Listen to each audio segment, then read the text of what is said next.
For years, a powerful idea has gained traction across the internet, that the Philippines is the lost biblical land of Ophir, home to King Solomon's gold, apes, ivory, and peacocks.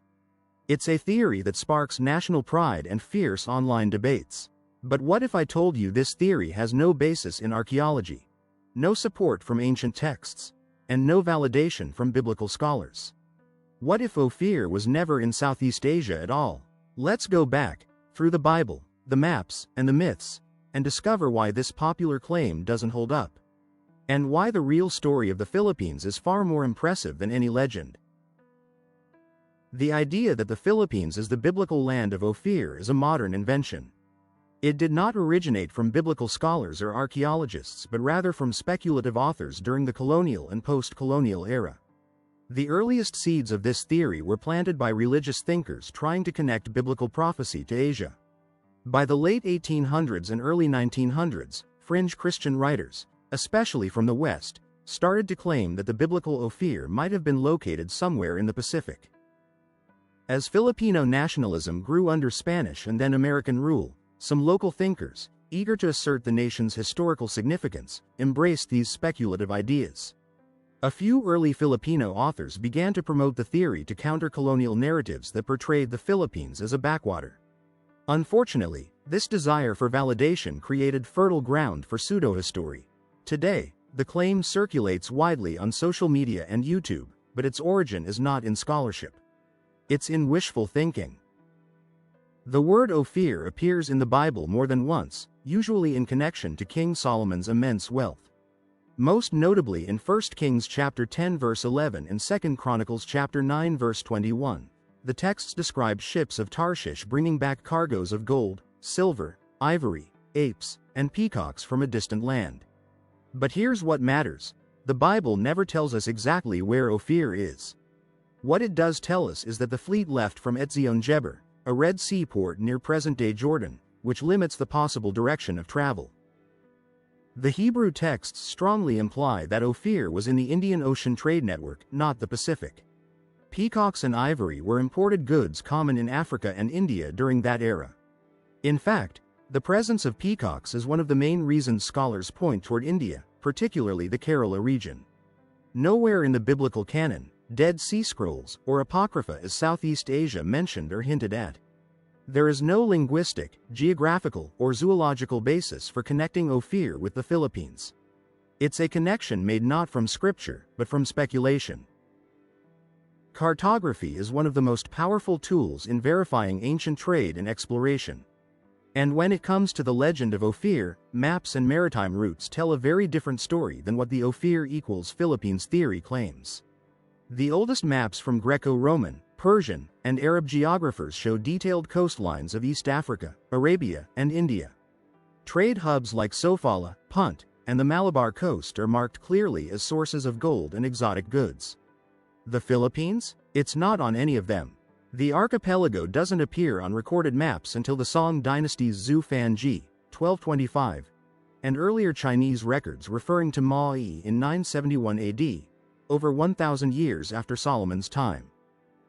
Arab geographers like al-Masudi and al-Idrisi mapped much of the known world but made no mention of lands that resemble the Philippines being part of biblical trade routes.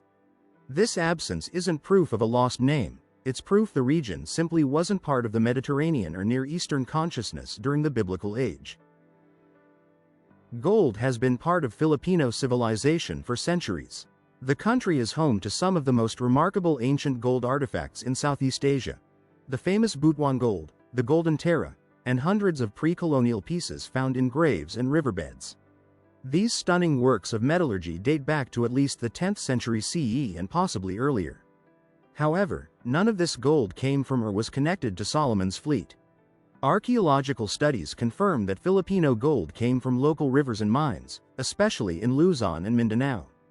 Filipino goldsmiths were not importing gold, they were extracting and refining it themselves. More importantly, there is no evidence of contact with Israelite or Phoenician traders. There are no Semitic inscriptions, artifacts, or biblical-era trade items found in the Philippines. If Solomon's ships had reached these islands, we would expect to find some trace of that encounter. But the archaeological silence is absolute. Filipino gold is impressive, but it is Filipino gold, not Hebrew treasure. Today, the most respected biblical archaeologists and historians agree that Ophir was most likely located somewhere in the Indian Ocean trade network, not the Pacific. The strongest candidates include Dhofar, Oman, a known ancient port with gold and frankincense trade; Sofala, Mozambique, referenced by Arab traders as a gold-rich port, often cited as a possible Ophir; Muziris, Kerala, India, a hub for spices, ivory, peacocks, and luxury goods sought by Near Eastern empires. These regions are reachable from the Red Sea by ship using monsoon wind patterns, a technology already in use in Solomon's time. On the other hand, no ship in 1000 BCE could sail from the Middle East to the Pacific and back in the 3-year voyages mentioned in the Bible. Not only is the Philippines far outside known trade range, it also lacked the established trade relations with the Mediterranean world until much later. The biblical Ophir remains debated, but one thing is clear: the Philippines was never on the shortlist.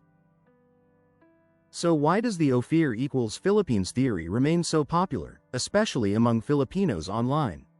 The answer is simple: cultural pride. For centuries, colonial powers portrayed the Philippines as backward, primitive, and without history. In response, modern Filipinos seek narratives that restore their dignity and ancient significance. Unfortunately, some of these narratives are rooted not in truth but in wishful thinking.